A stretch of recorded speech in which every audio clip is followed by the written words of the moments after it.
11 SAT Pro communication devices. These gadgets were intended to be used for communication among themselves and to communicate to the outside world when they have destroyed the communication infrastructure in the country after failing to capture the State House. Modun Jai, a former private soldier in the Gambia Army, captured during the attack, was put on trial in the United States before a closed-door military court along with 5 military officers who were arrested in the wake of the failed coup on charges of treason and mutiny, while Modun Jai, who would have taken over the presidency, was convicted from conspiring with U.S. Army Sergeant Papa Fall and others to orchestrate the coup attempt. In 2017, the remains of Lieutenant Colonel Lamin Sane, Captain Jagajany, and Alhaji Nyas were exhumed for examination. The exhumation of their remains from a single grave in a forest in Fonyi came as families continued pressure on the new government to determine identities of the remains prior to the handing over on January 2019 by the Ministry of Justice. Reporting for iAfrica, I am Binta Sise. Still in remembrance of the December 30, 2014 coup attack at State House, APRC deputy spokesperson expressed disappointment in the way the coupists were welcomed into the Gambia, saying the coup d'etat could not be justified anywhere in the world. For more on that, let's have this report by Julden Jai. Deputy spokesperson of the Alliance for Patriotic Reorientation and Construction APRC, in remembrance of the December 30th failed coup d'etat, maintained that the act of military means to power remained illegal. On December 30th, 2014, gunmen recruited by the plotters attacked the State House of the Gambia to remove Gambia's former president Yahya Jammeh, who himself came to power through a coup d'etat. Dudu Jah differs in the positioning of the attack in December as an exceptional case. If you look at issues, there are many people that condemn coup d'etat, and they still do.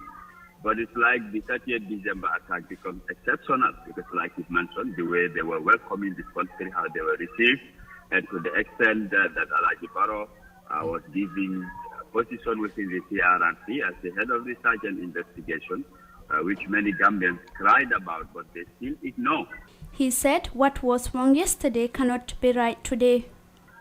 It means like coup d'etat is illegal, but at that point it was accepted. Some people justified it and said, you know, we had a government in power that was supposed to go out. But a wrong can never justify a wrong.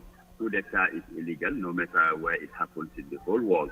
It's something that people need to condemn, and you can justify it no matter what happens. So I feel disappointed on that angle.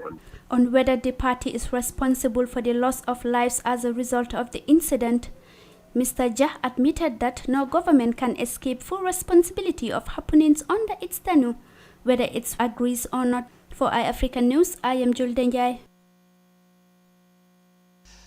From that, Julden Jai's reports on the remembrance of the 2014 attack at State House, we move on to talk about matters of the UN boss. Because United Nations Secretary General, in his end of the year address, called for what he described as the world's greatest source of hope, the young people, who he encouraged to continue speaking out, keep thinking big, keep pushing boundaries, and keep up the pressure.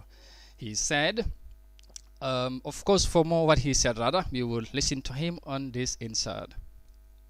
From here at United Nations, I join you in welcoming the new year.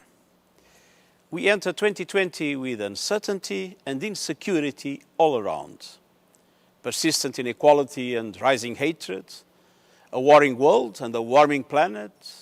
Climate change is not only a long-term problem, but a clear and present danger, and we cannot afford to be the generation that fiddled while the planet burned.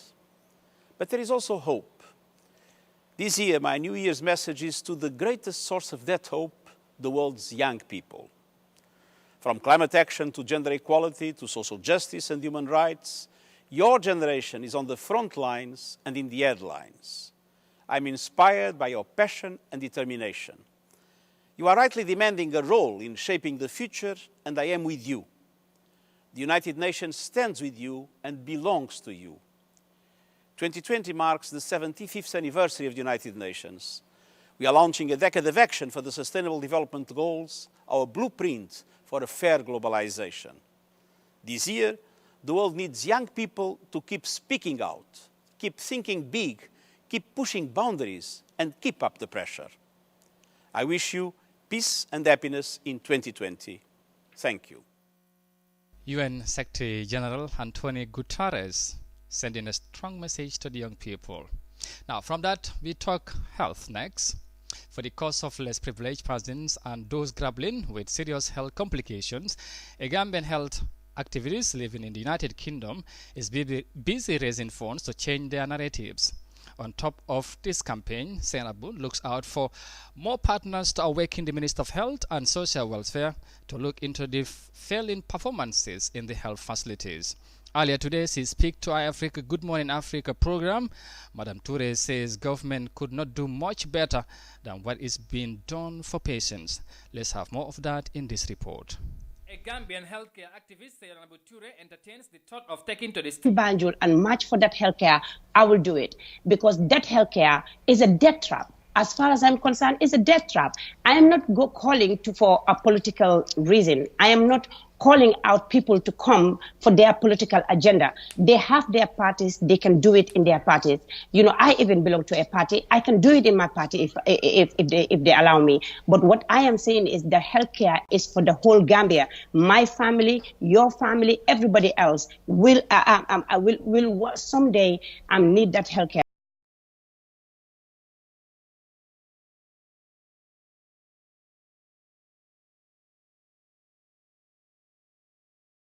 And that healthcare is a death trap. And I'm shame on all, for 54 years.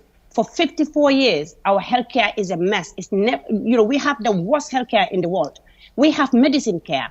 We don't have. Her campaign caught the attention of other families who present different disability cases for their children and loved ones back in the Gambia. This yielded the sum of $1.7 million between August and December to provide patients with option to what she called a failed healthcare that is claiming lives each day. And have failed many families. It's claiming lives daily. It's claiming, and the way people are dying. I sit down and I ask this question, and I talk privately and openly. And I said, how do they die? People are dying without good medication, without morphine to help them in their last days. People are dying. Children are fighting from day one for years until they finally die. These are human lives. Every single life deserve to be treated with dignity and respect. And I don't feel like the government is respecting and valuing people's life to where it have to be. Senabu pledged more commitment to stand by patients with complicated cases in the Gambia, noting that demand for support is in the increase. Reporting for African News, I am Amadou Kante. Yes, from that report there, of course, we will now take a break and come back shortly with the remaining of our stories.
Welcome back. You are watching The World Today on Africa TV, and now we take a look at the rest of our stories.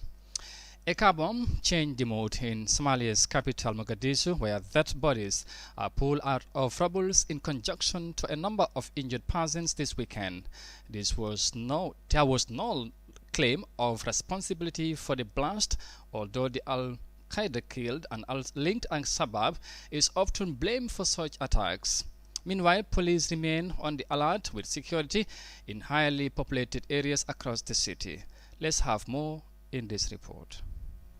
It was a morning rush hour at this tax collection center. Now, people mill around the wreckage caused by a car bomb. A suicide bomber drove the car filled with explosives through the busy street. Somali President Mohamed Abdullahi Farmajo condemned the attacks, urging medical care for the injured. Most of the wounded or dead were students.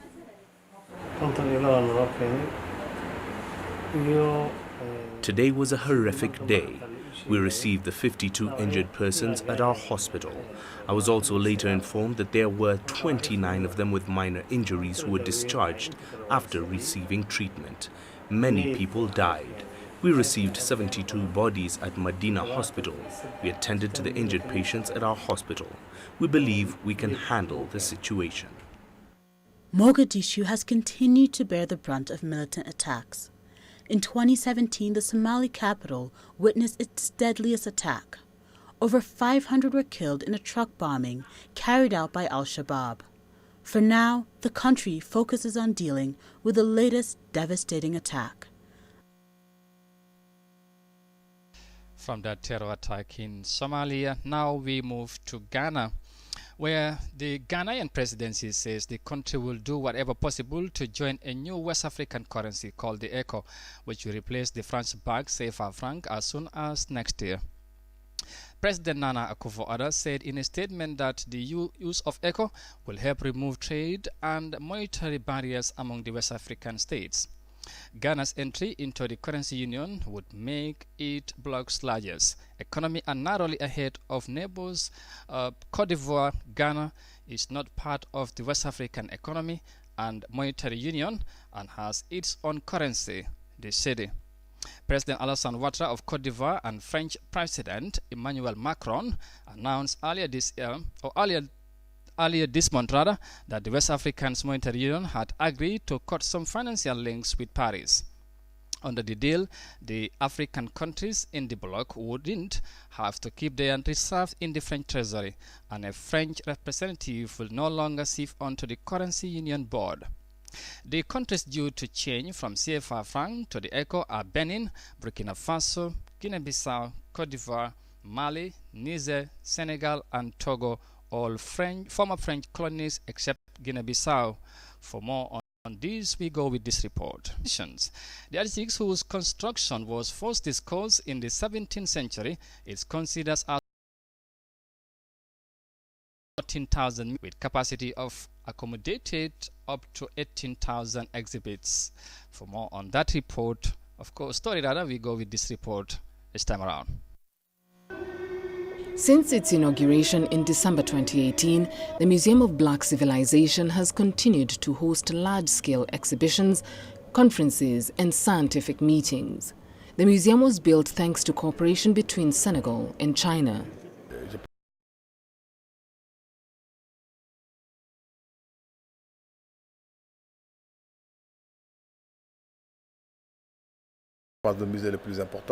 I think it is the most important museum in Africa. It is also one of the most important cultural institutions in the world.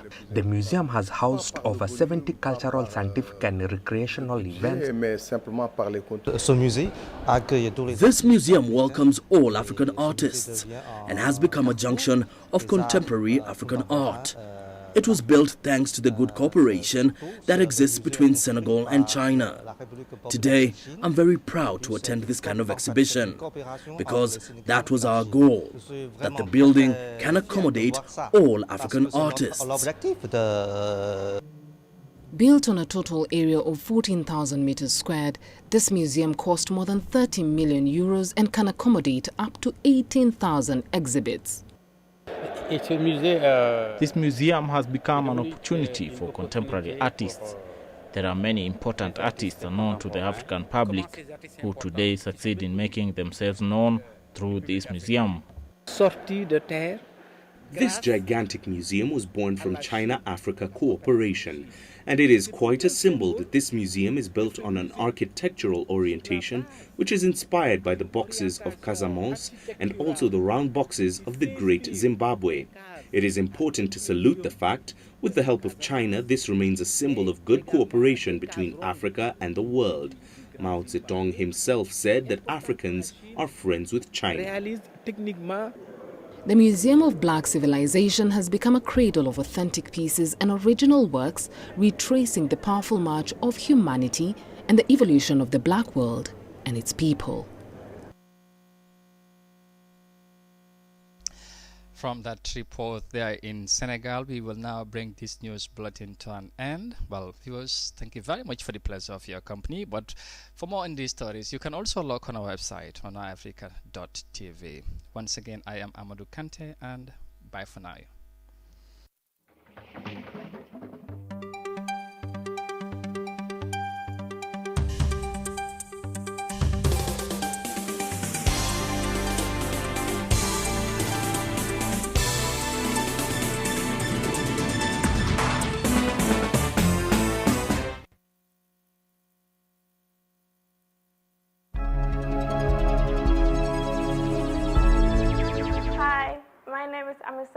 Founder and owner of Her Apparel, a mother's clothing brand.